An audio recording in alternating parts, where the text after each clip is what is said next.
Hello, thank you for visiting us, allowing us to come into your home today. Our guest today is Louisiana House Representative Chad Boyer, and he's here today to share information with us about veterans and the different programs that's available to them.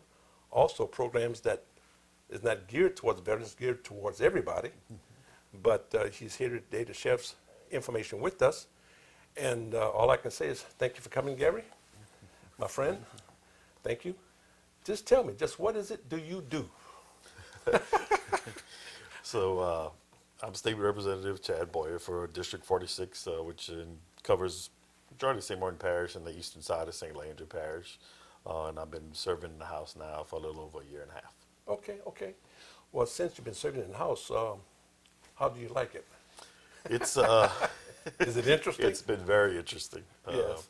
You know, looking at the process and looking and seeing what everything that we do on a daily basis, especially just dealing with your constituents, and then of course when you're in session, of course your main focus, of course, is being at the Capitol and trying to, of course, push through bills that are going to make things better for everyone, including veterans.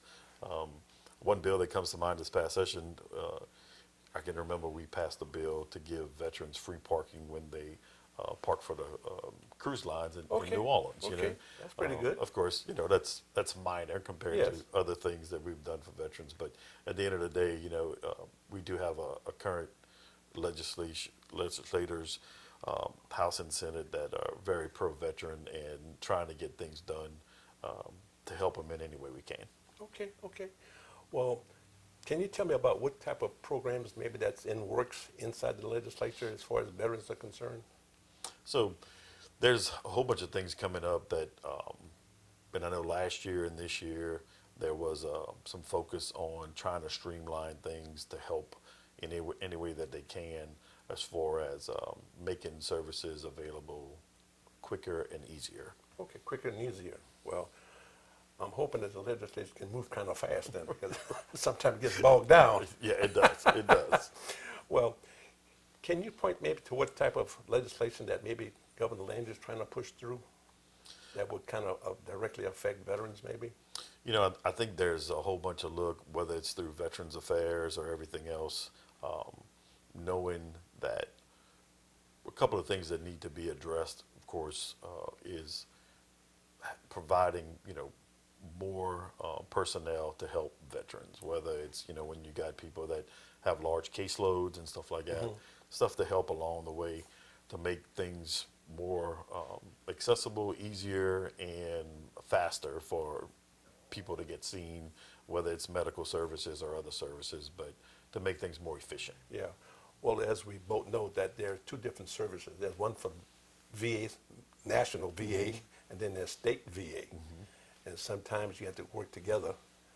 And in trying to fulfill some of the void or some of the gaps, okay, Yes. that's where the state comes in, trying to And I pick think up. I think that's a big focus. Because there's a lot of times we have to, you have to explain to your constituents, okay, well, that's on a federal level, right? This is on a state level, but that's a federal level. But I think that we're extremely fortunate because we have a very good working relationship with our congressional delegation.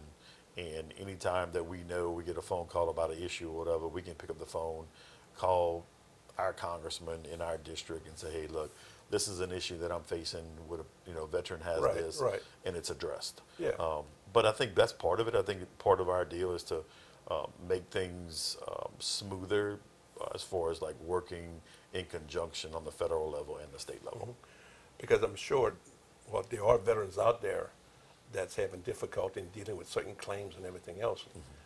And I'm assuming, but sometimes they don't do it. They've gone as far as they can. They feel like when they're going to like the veteran service officers, VSOs, some of them have been working 2 and 3 years.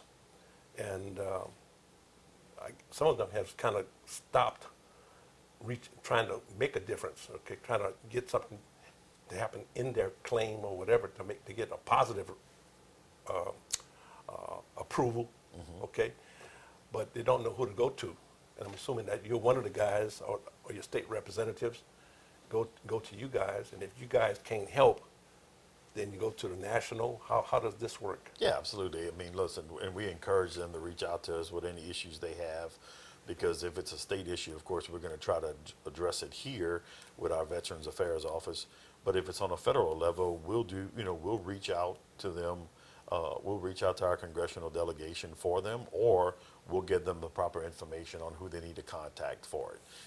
And I think, whatever we can do to make it easier, we're going to do that. And then, of course, I mean, look, it's like everything else with legislation. We never stop looking at it and what we can do to improve it. So if there's something that we find, hey, look, we got to do this, well, guess what? Next session, we'll run a bill if that's what it takes to address the issue. But in order to do that, though, you must get, how many, 102, or what is it, legislators? 105. 105 in the House side. You all have to get them all together, though. Right, right. And that takes time, because Right. everybody got their own issues and their own problems, trying to solve their constituent problems as well, trying to bring it all into play. Correct. And, like this past session, of course, was what we call budget session. So it's a short session, and you're limited to how many bills you can run. But 2026 is not, so you unlimited on what bills you can run. Okay. So, and look, I always encourage people to call and say, hey, I have this issue, and I think this is what would fix it, right? And if that means creating a bill to run to fix that issue, if that's the only way to fix it, look, we want to do those things, and I would, always encourage people to reach out, whether it's your rep, whether it's your senator, whether it's whoever your congressperson or U.S. senator is in your area. Communicate with them, let them know the issues that you're facing, because sometimes there is a lack of communication, Yes. and then you find out later and go, I was never even aware that was an issue. Yeah. Well, I tell you what, just recently, I'm at a point where I get veterans talk to me all the time and telling me about the trouble they're having, okay?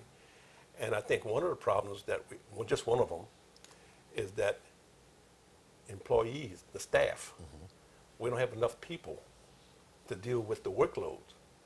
Because even like dealing with the travel pay, I found out when I was having difficulty with them, come to find out there was only one person handling the whole state. That didn't make any sense. Now, more likely it might be a little bit different now maybe, but I'm not sure how different, because I'm getting paid a little bit quicker maybe, but still, you're dealing with the state. Right, Okay. and look, I'm sure in a lot of divisions, not even in just that one, but caseload is an issue. If you got one person trying to handle a whole bunch of caseload, of course there's going to be a slower return on what they're supposed to be doing. So that's something that, look, we're trying to streamline every department in the state to try to make things easier, and whether that's hiring more people to help with caseload, that's what needs to be done. Well, I also think too, I hate to say it, but I think it should be, why don't the VA hire veterans? We Right. got veterans out there that are qualified. No, and Are I you telling me totally- that veterans are not qualified, Right. are not applying for it? And I totally agree with you. I think, especially if you put a veteran in that situation who's already faced the problem that these people are calling about, I think it would just make it easier, because he can say, well, you know what, look, I ran into that same problem, and this is how we had to fix it. Right. But no, I think we encourage them to hire veterans when it is those positions. Actually, I mean, any position. I think a veteran needs to be looked at in those positions. So I think it would make things easier for everybody. Yeah, because you see, for me, veterans have barriers and obstacles that's above the normal everyday obstacles everybody face. Correct. And for instance, it wasn't until the 40 veterans of Phoenix, Arizona died that the public became aware, and they got involved, and the VA started to change. Well, the VA has changed, and they've changed a lot, but they're changing it at a slow snail's pace. And what can you do about that? But you're dealing with Congress. You have, 435 representatives. You got 100 senators, and they don't meet. Yeah. And it takes years before they meet. But at the same time, though, the VA, even though they, like the Federal Board of Appeals, make a statement saying this is what should happen. They give like a law. Well, the VA don't follow it. I mean, it's like they're independent. You see, and I don't get that. Why? You're part of the government, damn it. Right. You know, you should automatically just help the veteran. Right. But why you have to do that, I don't know, because this one case I read, which is documented, where this one Navy guy filed for Agent Orange, and he got it, Navy. He was on a ship. And another Navy guy filed for Agent Orange, and he was denied. They were on the same ship at the same time. Now, that doesn't make any sense. Right. But it was just depending on who was handling the case. Correct. And that's another thing. It's like, to me, you should have checks and balances, right? And if all the boxes check, it shouldn't be. And it is. It's frustrating, and I can't imagine how frustrating it is for veterans. Look, you've served your country, you've done all this, and then you have to go through all these obstacles just to simply receive services that you should get. Yeah. Well, the thing about it is that, for instance, like right now, today's times, in America today, there are millions of people who, with one missed paycheck, could be on a poverty list. Yeah. And that includes veterans too. Correct. Okay, so we're not somebody special. We're in the mix.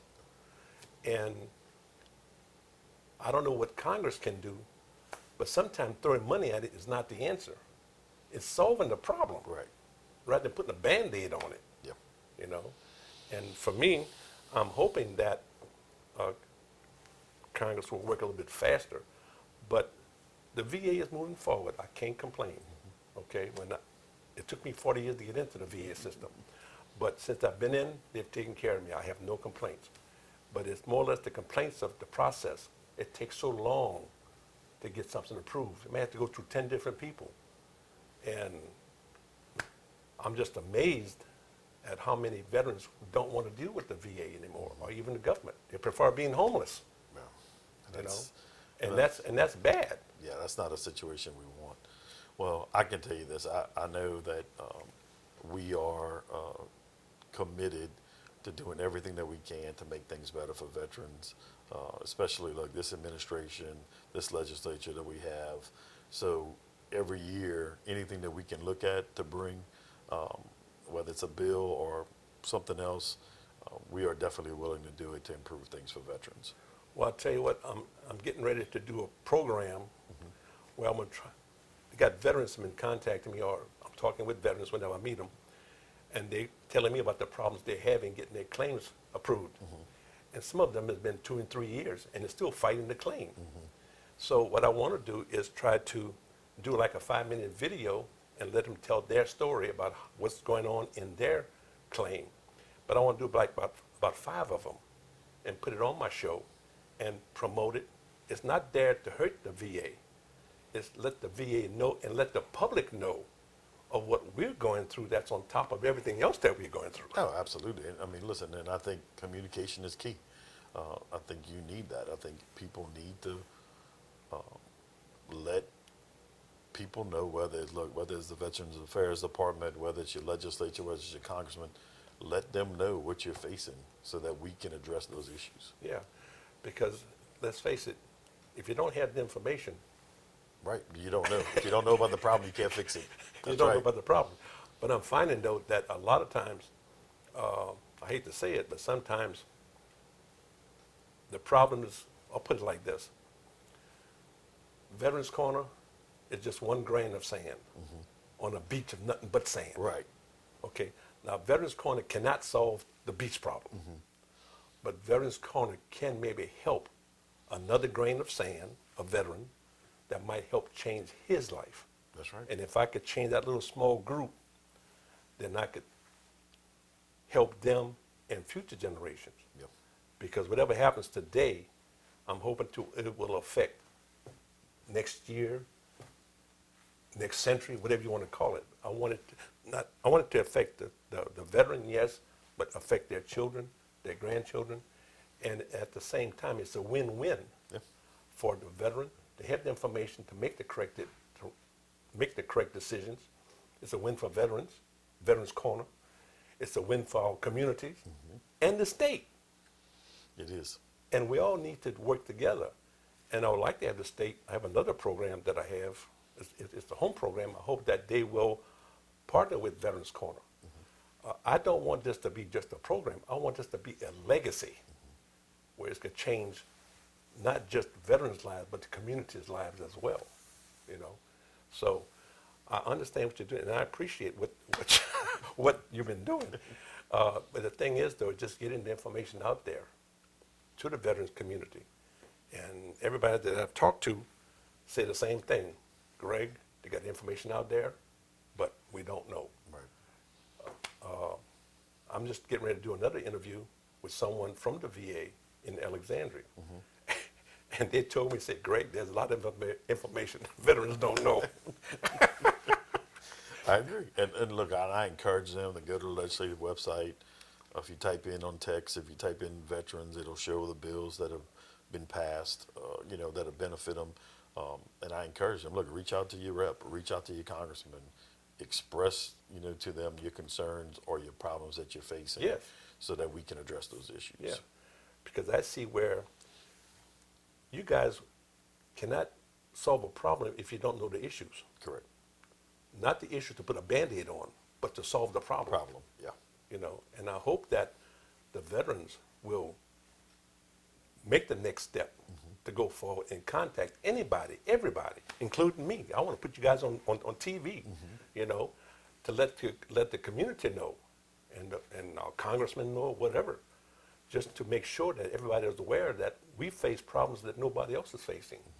Okay, I'm just hoping that the legislature will continue every year to make positive decisions on how to help veterans, because really we need it. Because, see, we have sacrificed with blood, sweat, and tears. And it's because we're the reason that we have a free America today. That's People may not look at it that right now, but it's true. And we have sacrificed. And I think the veterans needs to be taken care of. And we don't, I did a video, I got some information about 15 honor of medal winners, reasons why they will fight for America. I got it on my website, and at the end it said, and we're still willing to die for America. That's right. Now, what can you say, and you can look at somebody and say, well, we don't care about you? And sometimes that's what we get from Congress. I hate to say it like that. I'm not trying to be political, but I mean, it's just fact. We got to fight. We fight on the battlefield to stay alive, and we fight whenever we come home just to survive. Right. So I'm hoping that the state legislature, is what, if you guys get with the national delegation, to really make things happen, to get some change movement, because really it's going too slow for veterans as far as I'm concerned. And look, I promise you, we will continue to fight for veterans on the state level, and we will continue to communicate with our federal delegation. And like I said, again, we're very fortunate, the delegation that we have on the federal side, because they're very responsive to any issues we send about the veterans, and we'll continue to do that and try to make it better on both sides, on the state and the federal side. Well, that's good. That's good. Well, I hate to say this, but I think this is coming to an end. Well, all I can say to the viewers out there is that if you know veterans that need help, contact us. Contact Gary I'm sorry, I got you mixed up with somebody else. Chad. I know so many damn people sometimes. I hate to say it like that. But anyway, contact. Don't just sit there. Yeah, let us know. We can't fix it if we don't know what it is. That's right. All I can say is thank you. I sure appreciate the time. Well, you take care out there, and God bless the United States.